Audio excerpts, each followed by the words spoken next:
Picture the absolute familiar comfort of daytime television, the bright studio lights warming the set, the steam rising from those oversized coffee mugs. Right, exactly. You know, the cheerful, polished banter floating through millions of living rooms. For decades, it's been our morning safe haven. But then the cameras flashed. Yeah. The crowd outside froze. And just like that, the illusion of that secure broadcast bubble was violently shattered, leaving Hollywood with a terrifying new obsession. It really, it forces you to look at the brutal collision between public accessibility and private vulnerability. We trust that these highly produced environments are impenetrable fortresses. But they totally aren't. They really aren't. Welcome to Starscope Report. Join Jordan and Jamie as they uncover Hollywood drama, music industry shakeups, and viral influencer scandals. From red carpet surprises to social media controversies, we dive deep into the stories behind the fame. Absolutely. And for you listening right now, the mission of today's deep dive is super clear. We are pulling from comprehensive reporting across The Guardian, TMZ, Page 6, and Variety. Right, all the major sources. Exactly. To unpack the terrifying July 16th, 2026 security breach at NBC's Today Show, we are dissecting an incident involving beloved anchors Craig Melvin and Al Roker that didn't just, leave a network scrambling. No, it did so much more than that. It exposed the raw nerves of a cast that was already living through an absolute nightmare. The psychology of this specific breach is, well, it's what makes it so critical to analyze. We aren't just talking about a physical trespassing incident here. Right. We are looking at a profound violation of a workplace sanctuary, one that was already buckling under the weight of an entirely separate, ongoing trauma. We really have to start with the the most jarring reality of this entire situation. Yeah, the breach itself. Right. An intruder somehow managed to completely bypass some of the tightest, most heavily funded corporate security in New York City. It's still hard to believe. He bypassed the perimeter, got right inside a restricted area, and physically lunged at a beloved news anchor while hurling racial slurs. To genuinely understand the mechanics of how a catastrophic failure like this happens, you have to, visualize the physical environment of 30 Rockefeller Center. Oh, yeah, it's massive. Exactly. On Thursday morning, July 16th, 2026, this is not some sleepy suburban office park with a single guard desk. The area is a massive, pulsing artery of Manhattan. Right in the middle of everything. Yes.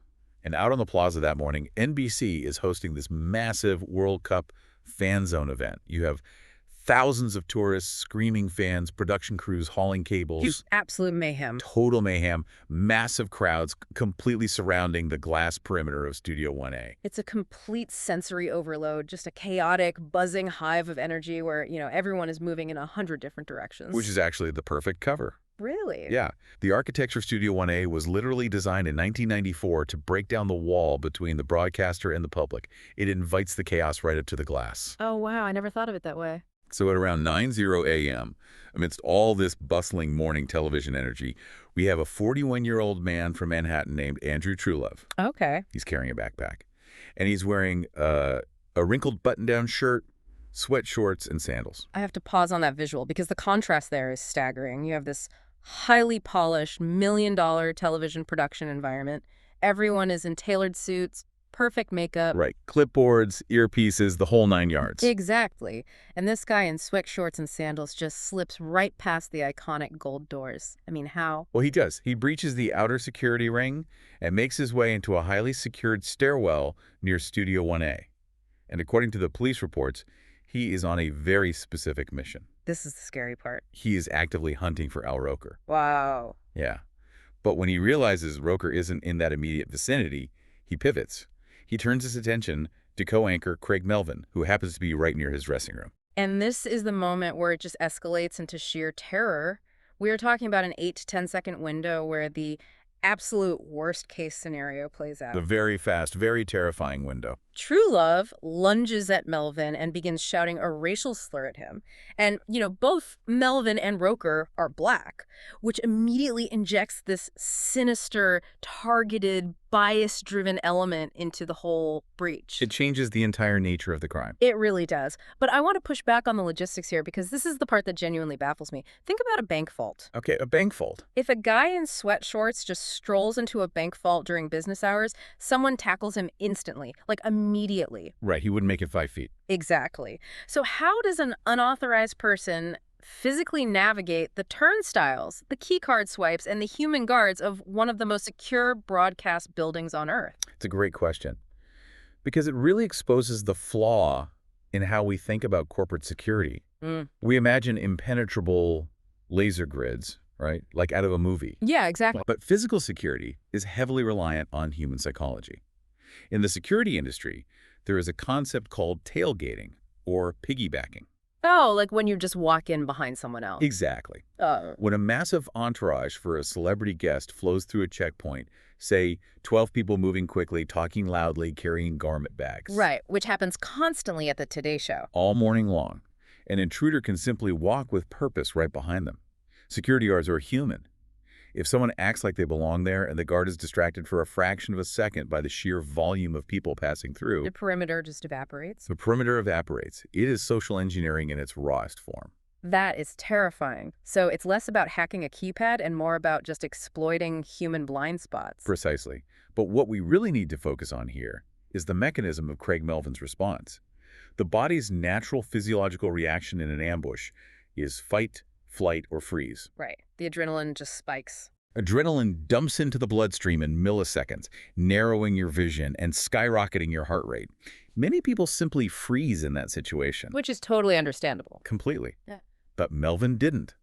In those 8 to 10 seconds of confrontation, he immediately tracked the man as he tried to walk out of the stairwell and physically alerted nearby security personnel. He just weaponized that adrenaline and took immediate action.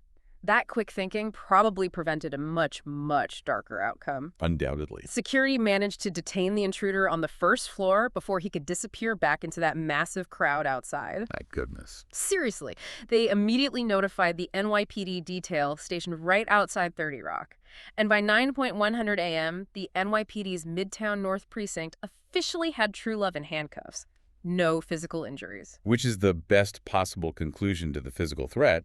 But as you know, the psychological aftermath is a completely different beast. It really is. And if you're loving these Hollywood twists and deep dives into the hidden mechanics of the industry, make sure you're subscribed. We've got even crazier stories ahead. You definitely want to hear what comes next. Because wait until you hear the chilling reason why the Today Show staff were already looking over their shoulders before this guy even walked through the doors. So if we look at the immediate fallout of this 8-second encounter, the legal system responded with overwhelming force. We didn't mess around. No, we often see celebrity stalker cases get bogged down in bureaucratic delays or the person's released the same day. Not here. The hammer came down instantly. Andrew Truelove was sent to Rikers Island on a $20,000 bond. A significant bond for that type of initial charge. And the charges are not just standard trespassing. The Manhattan District Attorney absolutely threw the book at him. Hate crime burglary, hate crime menacing, hate crime criminal trespass, and harassment. And we should probably explain the legal mechanism there for you listening. Yeah, please do. In New York, trespassing by itself is generally a misdemeanor. Yeah. But when you unlawfully enter a building with the intent to commit a secondary crime like menacing or harassment, Right. and that secondary crime is motivated by racial bias, the law allows prosecutors to elevate the entire event into a felony hate crime burglary. Oh, wow. So that's why the charges carry so much weight. Exactly. It changes everything. A judge stepped in the exact same day and granted protective restraining orders for both Craig Melvin and Al Roker. That makes total sense. I mean, you go to work to read the morning news, and by lunch, you are legally filing a restraining order against a man who hunted you in your own hallway. It's surreal. It really is. But what really caught my attention in the aftermath is the internal corporate drama. Ah, yes. The security guard. Right. According to reports from TMZ and Page 6, an NBC security guard was fired over this breach. The network's internal accountability protocols were executed immediately.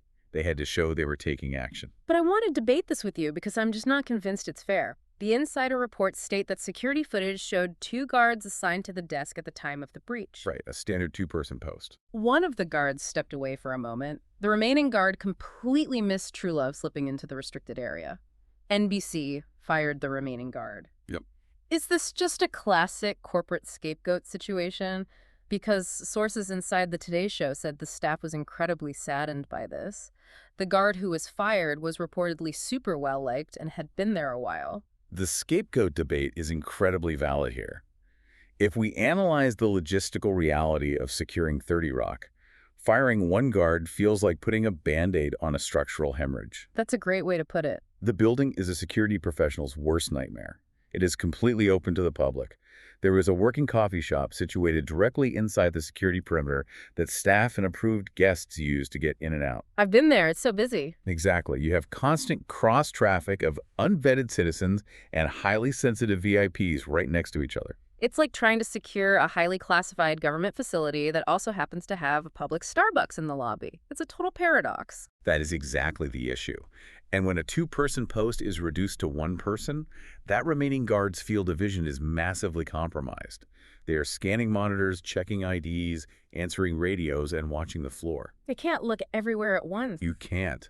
Blaming a single individual for a systemic failure of crowd control ignores the reality that the environment is inherently flawed by design. It really exposes the terrifying vulnerability of that glass studio. And, speaking of vulnerability, I have to bring up the target of this entire terrifying mission. Al Roker. Yes, Al Roker. Because while this guy was specifically hunting for the iconic weatherman, the internet was quick to point out a wild phenomenon. I know exactly what you're going to say. Al Roker has an absolute legendary history of surviving danger. It is actually a fascinating statistical anomaly when you look at his career timeline. Like, Al Roker dodging bullets was literally trending online, and for good reason. I went down the rabbit hole on this.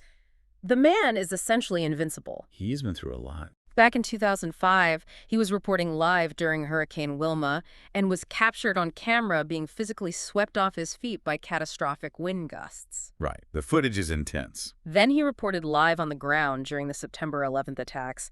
But the one that really shows his sheer resilience happened just recently in late 2022. The blood clot crisis. Yes. For anyone who missed this, Roker had a near-fatal health crisis.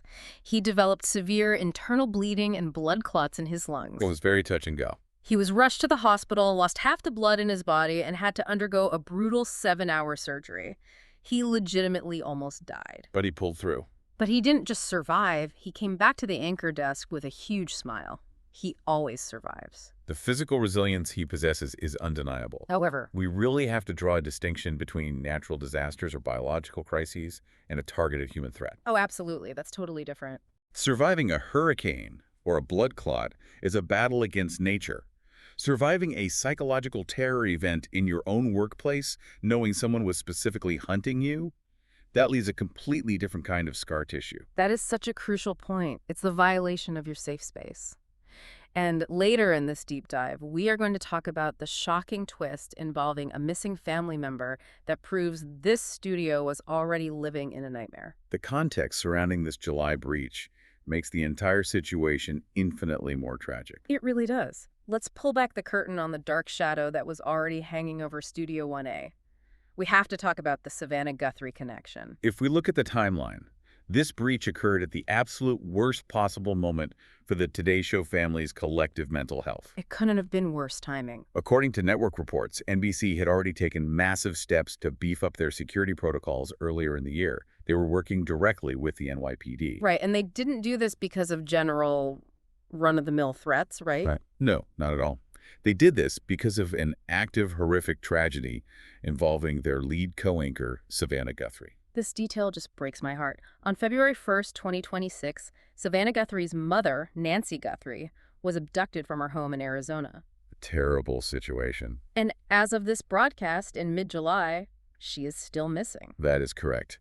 The investigation remains active and unsolved, which means the trauma is completely unresolved for Savannah and the team. Savannah had actually just announced on air that she would be stepping away from the anchor desk for a few weeks to film a new game show based on the viral word puzzle game Wordle. Which you have to imagine was a much-needed mental distraction for her. Oh, for sure. But think about the concept of allostatic load on the rest of the staff. Right, the cumulative burden of chronic stress. Exactly. Allostatic load is the wear and tear on the body and mind that accumulates as an individual is exposed to repeated or chronic stress. And they were under immense stress. Fellow anchor Chanel Jones had previously gone on record stating that the entire team was incredibly shaken by Nancy Guthrie's kidnapping. Staff members were openly talking about experiencing trouble sleeping. The newsroom had essentially been operating in a state of hypervigilance for 5 months. 5 whole months. A television studio is designed to be the anchor's home base. It's where they retreat during commercial breaks, where they eat breakfast, where they prep for the day. It's their living room. Yes. When that perimeter is violently breached during a period of already heightened collective anxiety, the psychological foundation completely crumbles. They were already dealing with frayed nerves, carrying the unthinkable trauma of a colleague's mother being abducted, and then, out of nowhere, a man bypasses their supposedly beefed-up security, screams racial slurs, and lunges at Craig Melvin. It's the ultimate compound trauma. Yet here's the part that completely blows my mind. The ultimate ruthless, show-must-go-on mentality of live television. It is the golden rule of broadcasting, but the cognitive dissonance required to execute it is staggering. Just 15 minutes? Yeah. 15 minutes after Andrew Truelove was physically detained and removed from the set, Craig Melvin and Al Roker were back on the air. Just unbelievable professionalism. They sat back down under the hot studio lights, smiled into the camera lenses, and delivered the morning news segments as if a hate crime hadn't just occurred steps from their chairs. It really is hard to fathom. Imagine someone screaming at you in your hallway at home, and 15 minutes later you have to host a dinner party and pretend everything is totally fine. How is that physically possible? It comes down to the mechanics of compartmentalization and routine. Right. For veteran broadcasters, the teleprompter, the countdowns, the lighting cues, they act as a behavioral anchor. Like muscle memory. Exactly. When you are thrust into an adrenaline-fueled crisis, the brain craves structure. Falling back into the rigidly timed structure of a live rundown allows the brain to momentarily shelve the trauma. But they didn't acknowledge it to the audience in real time, right? No, they push right through it. The immediate broadcast was completely normal. It wasn't until the following day, Friday morning, during the 7:30 a.m. segment, that Melvin finally addressed the elephant in the room. Yes, because Savannah Guthrie was out for the Wordle taping, so Laura Jarrett was filling in as co-anchor. Melvin took a carefully measured moment to speak directly to the viewers. He explained the basic facts, that an intruder had made his way into an unauthorized area. But he heavily emphasized that the individual was apprehended quickly and placed under arrest. Then Laura Jarrett turned to him right there on air, looked him in the eye, and said, "We want to make sure you are safe." And his response was very telling. Melvin replied with just 2 words. He said, "Safe and sound." Those 2 words carry a massive amount of weight. They really do. It's a reassurance to the audience, but it's also an attempt to mentally manifest that safety for himself after a terrifying 24 hours. The resilience extended to their social media, too. Craig Melvin posted a message on his Instagram thanking his fans for reaching out, confirming again that he was doing just fine. But it was Al Roker's response that really struck a nerve. Oh, absolutely. He posted a carousel of photos featuring him and Melvin together, thanking everyone for checking in on his brother. Yeah, calling him his brother. And the quote he included perfectly encapsulates the bond of that cast. He wrote, "You come after one of us, you come after all of us." It is a powerful declaration of solidarity. So powerful. It demonstrates that while the physical security infrastructure of the building failed them, the human shield they have built around each other remains incredibly strong.